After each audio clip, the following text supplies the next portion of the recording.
शरद पूर्णिमा पर चंद्र ग्रहण का साया। दोस्तों, मैं बताऊंगी कि आसमान के नीचे खीर रखनी है या नहीं। इस साल शरद पूर्णिमा पर चंद्र ग्रहण का साया है, ऐसे में माँ लक्ष्मी की पूजा खीर बनाना शुभ होगा या नहीं, मैं बताऊंगी चंद्र ग्रहण से संबंधित सभी महत्वपूर्ण जानकारी। नमस्कार दोस्तों, कैसे हो आप सभी। उम्मीद करती हूँ स्वस्थ होंगे, मस्त होंगे। दोस्तों, मैं वीना गौतम, एस्ट्रोलॉजर, वास्तु कंसल्टेंट और रेकी मास्टर, आप सभी का मेरे चैनल वीना जी की रेमेडीज़ में स्वागत है। अगर पहली बार आए हैं तो प्लीज़ चैनल को सब्सक्राइब करें ताकि वीडियो की नोटिफिकेशन समय समय पर आपको मिलती रहे। तो चलिए चलते हैं वीडियो की तरफ। दोस्तों, साल का 2023 का आखिरी चंद्र ग्रहण बहुत खास माना जा रहा है क्योंकि ये भारत में भी दिखाई देगा। इसका सूतक काल भी मान्य होगा। खास बात यह है कि चंद्र ग्रहण शरद पूर्णिमा पर लग रहा है। शास्त्रों में शरद पूर्णिमा के दिन खीर बनाने और खाने का महत्व है। दोस्तों, शरद पूर्णिमा की रात अमृत की वर्षा होती है, इसलिए खुले आसमान में खीर रखी जाती है ताकि उसमें अमृत के गुण आ जाएं। लेकिन इस बार शरद पूर्णिमा पर चंद्र ग्रहण का साया रहेगा, ऐसे में खीर को चांदनी के नीचे रखें या नहीं, यह मैं बताऊंगी आपको। अश्विनी माह की पूर्णिमा को शरद पूर्णिमा के नाम से जाना जाता है। इस साल शरद पूर्णिमा 28 अक्टूबर 2023 को है। दोस्तों, इस दिन सत्यनारायण भगवान चंद्रमा की पूजा की जाती है और उन्हें विशेष तौर पर खीर का भोग लगाया जाता है। इस दिन माँ लक्ष्मी की कोजागर पूजा भी की जाती है। अश्विनी पूर्णिमा तिथि शुरू होगी 28 अक्टूबर 2023 प्रातः 4:17 पर।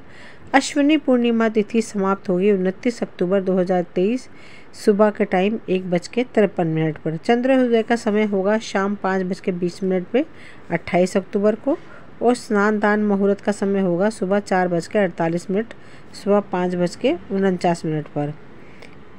सत्यनारायण पूजा सुबह 7:54 से सुबह 9:17 तक। लक्ष्य पूजा रात 11:39 प्रातः 12:31। 29 अक्टूबर सुबह 2023 लक्ष्मी पूजा के दौरान चंद्र ग्रहण का सूतक काल होगा। सूतक में भगवान की पूजा नहीं होती है।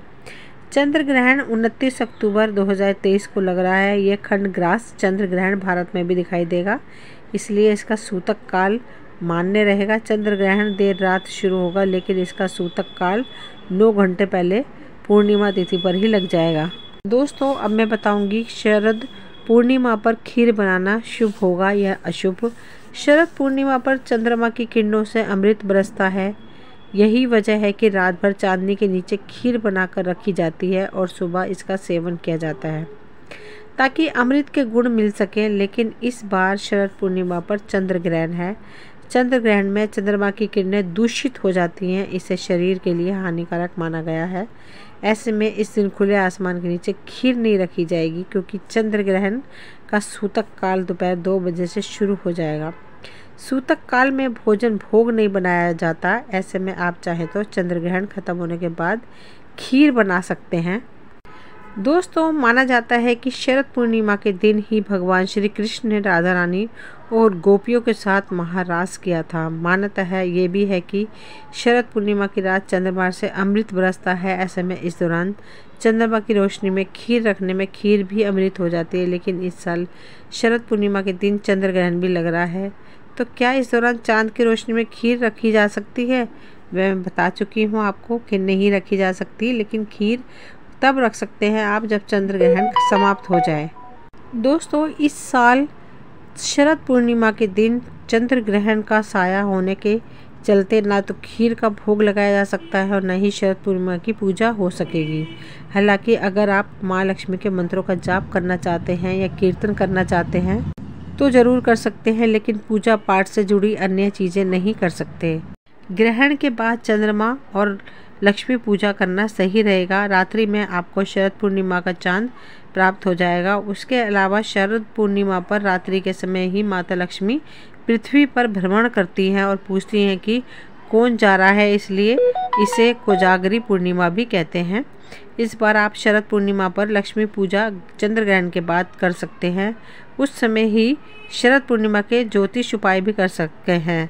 इस साल शरद पूर्णिमा 5 शुभ योग में है। शरद पूर्णिमा के दिन सौभाग्य योग, सिद्धि योग, बुधा द्वितीय योग, गज केसरी योग और शश योग का निर्माण हो रहा है। मान्यताओं के अनुसार शरद पूर्णिमा के दिन चंद्रमा बेहद शक्तिशाली होता है। इस दिन चंद्रमा अपनी मान्यताओं के अनुसार शरद पूर्णिमा के दिन चंद्रमा बेहद शक्तिशाली होता है। इस दिन चंद्रमा अपनी 16 कलाओं से परिपूर्ण होता है और चंद्रमा से अमृत बरसता है। शरद पूर्णिमा के दिन खीर जरूर बनानी चाहिए। साथ ही इस खीर को खुले आसमान के नीचे ज़रूर रखना चाहिए। इसके सेवन से व्यक्ति को औषधीय गुण की प्राप्ति होती है। साथ ही इस खीर के सेवन से व्यक्ति को धन लाभ भी मिलता है। के दौरान माता लक्ष्मी प्रकट हुई थी, इसलिए इस दिन को माता लक्ष्मी के जन्मदिन के रूप में ही मनाया जाता है। कहा जाता है कि शरद पूर्णिमा के दिन देवी लक्ष्मी धरती पर आई थी। शरद पूर्णिमा के दिन माँ लक्ष्मी को पूरे विधि विधान से पूजा अर्चना करनी चाहिए। साथ ही पूजा में सुपारी का इस्तेमाल भी करें। ऐसा करने से व्यक्ति के धन की कमी कभी नहीं रहती है। दोस्तों, ये वीडियो यहीं तक थी। मुझे उम्मीद है आपको पसंद आई होगी। अगर पसंद आई हो तो प्लीज़ लाइक शेयर सब्सक्राइब करें ताकि वीडियो की नोटिफिकेशन समय समय पर आपको मिलती रहे। मिलते हैं अगली वीडियो में। Thank you.